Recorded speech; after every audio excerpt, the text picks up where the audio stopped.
స్వామివారి ఆలయంలో కోయిలల్వార్ తిరుమంజనం నిర్వహించడం జరిగింది.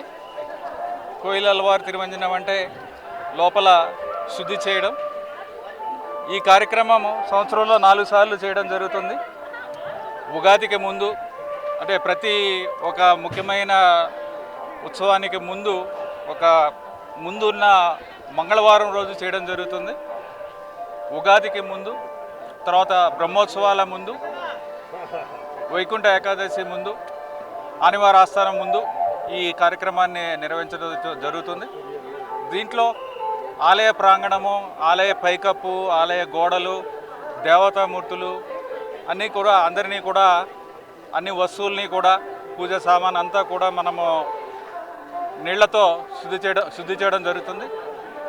ఈ సమయంలో స్వామివారి మూలమూర్తికి వస్త్రం కప్పి ఈ కార్యక్రమం అయిన తర్వాత సుగంధ ద్రవ్యాలతో ఆలయం మొత్తం కూడా సంప్రోక్షణ చేయడం జరుగుతుంది. ఈ సంప్రోక్షణ అయిన తర్వాత ప్రత్యేక పూజల ద్వారా, ఆగమ శాస్త్రం ద్వారా ప్రత్యేక పూజలు స్వామివారికి నిర్వహించడం జరుగుతుంది. నైవేద్యం సమర్పించడం జరుగుతుంది. ఈ కార్యక్రమంలో చైర్మన్ గారు, బోర్డు సభ్యులు అందరూ కూడా, అలాగే అధికారులు, నేను ఈఓ, అలాగే ఎడిషనల్ ఈఓ గారు, జేఈఓలు, అందరూ అధికారులు కూడా ఈ కార్యక్రమాన్ని చాలా నిర్విఘ్నంగా నిర్వహించాము. ధన్యవాదాలు.